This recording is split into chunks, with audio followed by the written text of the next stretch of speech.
네, 주요 기업 이슈 다뤄보는 뉴스앤마켓 시간입니다. 오늘도 박혜린 증권부 기자와 함께합니다. 어서 오세요. 안녕하세요. 네, 오늘 해운 섹터들이 참 강한 하루였습니다. 그중에서도 HMM이 오늘 신고가를 기록했는데요. 무슨 이유인가요? 네, 간단하게 설명을 드리자면 수출할 물량은 쌓여 있는데 실을 배가 없는 상황입니다. 네. 수요는 많은데 공급이 없으니까 운임 단가가 치솟고 있는 건데요. 사진을 한번 보실까요? 네, 컨테이너들이 이렇게 실려 있죠. 이런 배를 컨테이너선이라고 하는데요. 이 운임료의 척도는 이제 중국 상하이 컨테이너선의 운임 지수로 판단을 합니다. 이 지수가 현재 1,665포인트를 기록하고 있는데 이는 2009년 10월 집계 이후 최고치입니다. 컨테이너선을 주력으로 하는 HMM으로선 이제 운임 단가가 치솟으니 주가도 당연히 강세를 보일 수밖에 없겠죠. 지금 이제 수출 물량은 쌓였는데 배가 없다. 지금 사실 코로나 이후 해운 업계가 좀 크게 위축되지 않았습니까? 이렇게 수출 물량이 공급을 앞설 정도로 많다는 게 좀 이해가 되지는 않는 상황인데요. 수요가 정말 그렇게나 많은가요? 네, 맞습니다. 일단 공급에 대해서 설명을 이제 잠시 해드리자면 2008년 글로벌 금융위기 이후 해운업계는 피바람이 불었는데요. 이제 원가 절감 경쟁으로 인해 대표 국적 선사였던 한진해운이 2016년 8월에 파산을 했고 당시 현대상선이던 HMM만 겨우 살아남아 있던 상황입니다. 이제 국내 상황은 이렇고 이제 말씀을 하셨듯이 코로나19 초기엔 불황이 예상됐었잖아요. 이 글로벌 해운사 역시 운항 선박을 크게 줄였습니다. 그런데 물동량, 즉 수출 물량이 예상만큼 줄지 않은 상황인 거죠. 이 각국의 대규모 부양책에 따라서 단기적으로 소득이 증가하기도 했고 이 재택근무가 확대하면서 오히려 소비재 수요가 크게 증가를 했습니다. 이 더해 블랙 프라이데이나 이제 크리스마스 등 원래 3, 4분기가 계절적인 수요까지 겹치다 보니까 물량이 굉장히 늘어난 겁니다.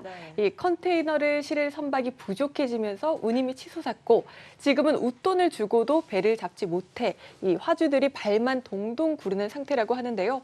HMM의 경우에는 이제 정부에서 2018년 당시 3조 1천억 원을 지원받아 20척의 초대형 컨테이너선을 발주를 하고 이를 모두 올해 인도받은 상황입니다. 말 그대로 대박이 터진 거죠.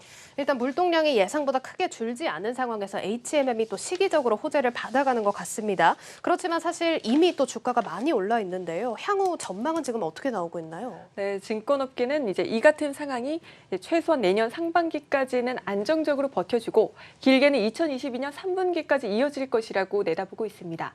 일단 내년 2월에는 중국의 춘절이 있고요. 운임 급등에도 신규 선박 공급은 제한적인 상황이기 때문입니다. 이 증권업계가 추정하는 이제 HMM의 3분기 영업이익은 약 3,600억 원 수준입니다. 내년에는 매출액 6조 6천억 원, 영업이익 1조 1,500억 원 수준으로 사상 최대 실적을 경신할 것으로 전망되는 상황입니다. 네, 일단 안정적인 실적 성장이 기대된다는 분석이 나와 있습니다. 그래도 사실 주가를 보면 한 달 새 거의 한 60% 가까이 올라온 만큼 지금 진입하기에는 좀 리스크가 있어 보이기도 하는데요. 비슷한 다른 종목은 없을까요?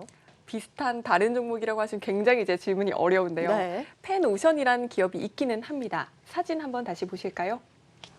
네, 아까 HMM을 소개할 때 보여드렸던 컨테이너선과는 조금 다른 모양이죠.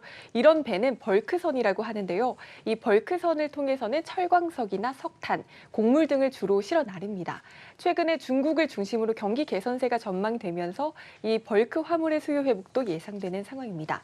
또 벌크선 역시 수요가 공급을 앞서고 있는 상황이고 당장 이제 발주가 나온다고 하더라도 건조 기간이 약 1년 정도 소요가 되는데 이걸 고려하면 내년도 공급엔 영향을 미치기 어렵습니다. 이제 따라서 운임 강세가 예상돼 펜오션 또한 최근 주가가 많이 올랐고 이 향후 주가 전망도 긍정적으로 점쳐지고 있습니다.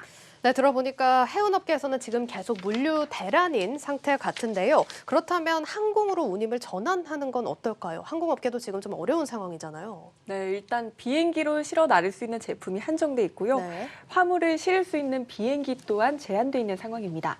해상 운임 급등에 따라서 이 항공 운송으로 전환하는 물량이 늘면서 항공 화물 역시 운임이 급등했고 당분간 이 급등세가 이어질 것으로 전망됩니다.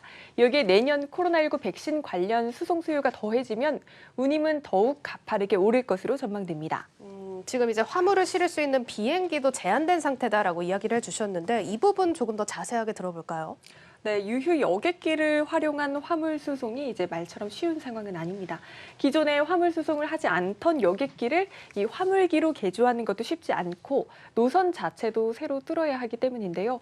또 앞서 말씀드렸듯 백신을 수송하기 시작하면 항공 화물 운임은 더 치솟을 것으로 예상이 되는데 이 백신이 2도에서 8도 저온 상태에서 보관돼 운송돼야 하는데 국제항공운송협회로부터 약품 수송 관련 역량을 검증받은 항공사는 국내에선 대한항공과 아시아나뿐입니다. 특히 대한항공의 경우엔 화물 물량 증가에 따른 수혜로 올해 4분기 1,000억 원대의 영업이익을 올릴 것으로 증권업계는 예상하고 있습니다. 네, 이렇게 오늘 장의 핵심 섹터 해운 산업에 대해서 좀 다각도로 상황을 살펴봤습니다.